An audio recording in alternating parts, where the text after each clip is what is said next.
Okay, good morning. Nice to see everybody.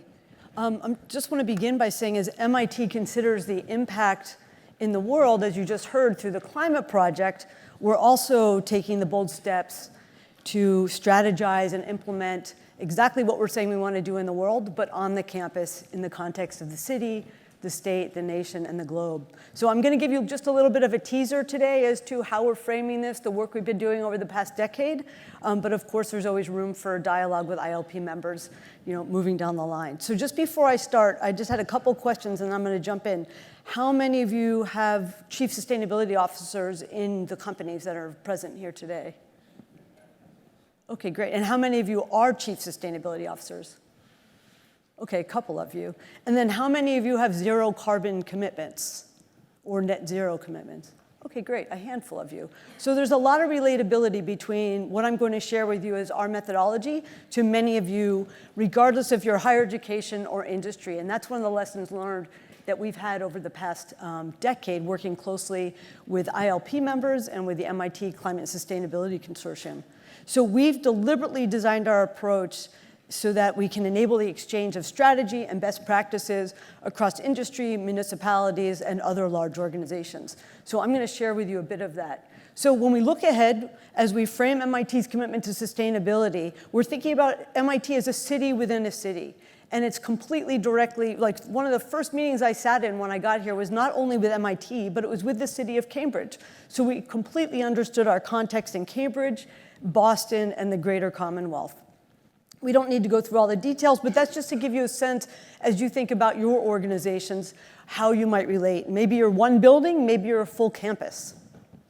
The underlying structure that has driven my entire career and underlines the work that we're doing at MIT is what is the organizational structure and behavior that is responsive to, alters, informs, and influences the climate trajectory that we're on. As we heard Chris Knittel say earlier, this isn't just a matter of climate tech. This isn't a matter of one silver bullet that's going to change the world. These are complex organizations with complex people, with individual needs that we have to figure out what is the responsibility of the organization and what is the responsibility of the individual.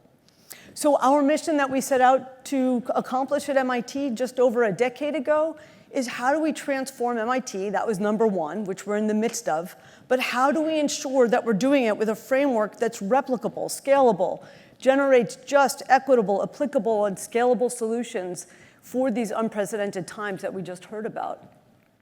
And we do this through a very collaborative process, and we elevate diverse voices, and it's really hard some of the time. A lot of the time, but we love it, and we have amazing partners across the operational, academic, research, and innovators on our campus. One of the unique value adds that we made actually to the field was that we actually didn't launch the office uniquely on a platform or a definition of sustainability. We launched the office on a platform of thinking about scales of impact. So we thought deeply about what is it that we're solving for? How do we solve? We can't solve for sustainability and climate as an MIT as an island. It was so clear that we were thinking about what we were here for, the students, education, all that you heard about through Richard Lester's introduction before in terms of what was coming out of MIT. But we were thinking about the role of the campus in the context of this complex city, in the context of the regulatory environment within the city, the people, the shared resources, streets, et cetera, in the context of this unique state of Massachusetts, obviously the nation and the globe. So everything that we work on, from food systems to energy systems, to materials, to the way we build our buildings, we think about climate resiliency, is always run through all of these lenses.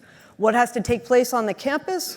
What do we have to partner with the city, and what has to take place within the Commonwealth? And in fact, on Thursday, for those of you in the area, we're hosting a forum on decarbonization. We're bringing in the director of the energy transition for the Commonwealth, the new climate officer for the city of Cambridge, and myself, and we're talking about what has to take place collaboratively across these three scales in this unique regulatory environment where we all have shared commitments of zero carbon by 2050. Industry partners may organize a little differently. At the higher education, what we've done here at MIT is think about the campus as a sustainable system, The campus is a test bed where we can take some risks, we can be demonstrable. We think deeply about leadership and capacity building, from the operational and implementation staff to faculty, students, and researchers. And of course, we're deep into collaborative partnerships, and we work with universities all over the world. So this is how we work. We're organized around these systems.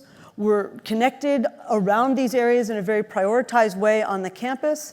And then we apply this across our scales of impact. So again, for today, I'm just giving you a teaser of the pieces, but this is how we work at MIT. And I hope this can, either if some of you are working in the same way, please reach out, or if there's something that can be shared with you, again, please let us share that with you. So how we're solving for climate and sustainability at MIT is also quite unique, is that we use this term, many industry, higher education, use the term living lab test bed.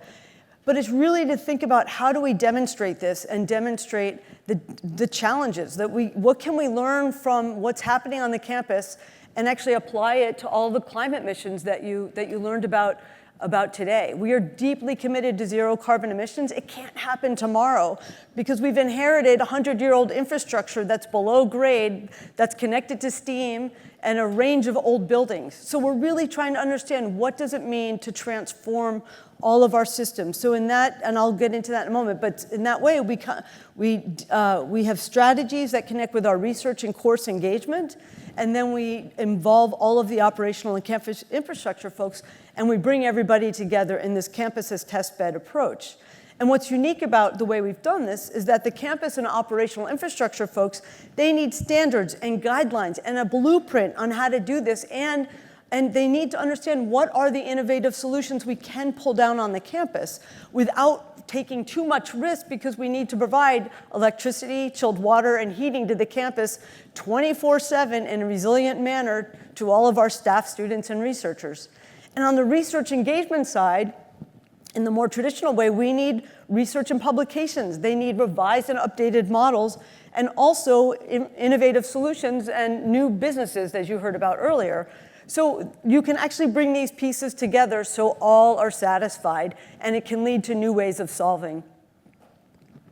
How we scale, this is a 10-minute presentation in of itself, but I thought for the audience today, this is a teaser to just think about the unique ways and how might you put your own organization on this model.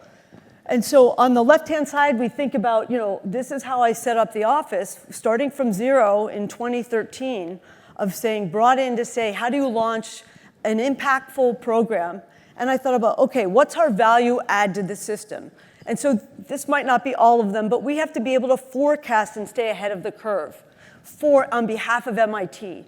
We have to assess and reduce all of the risk affiliated with a changing climate and sustainability and how we frame that. And we have to scale the investment for implementation so we can rationalize where do we invest, where do we hold back, and we need to leverage these strategic partnerships like we're doing in the room today, and there are many great examples.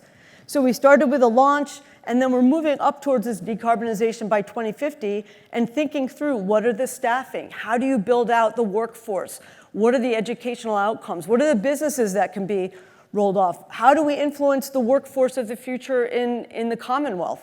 So that's our framework, and we're at, as you can see, between the 2020 and 2025 area there.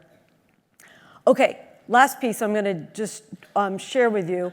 I won't have time to get into all these, but I wanted to share with you how strategic we are and how we think about the framing, strategy, and implementation of climate and sustainability structures.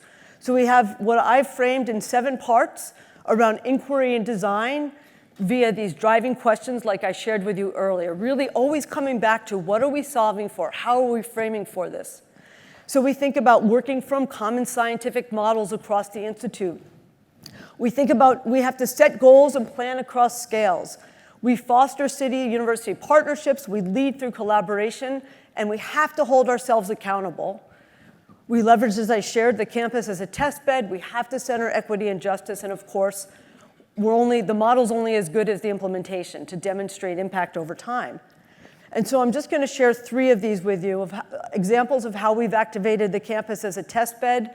We've got a campaign on connecting the dots, And we ask questions about, like, could MIT's buildings become as smart as the people who work in them as a way to bring people in to strategizing on new behavior, as Benedetto mentioned, in our own campus.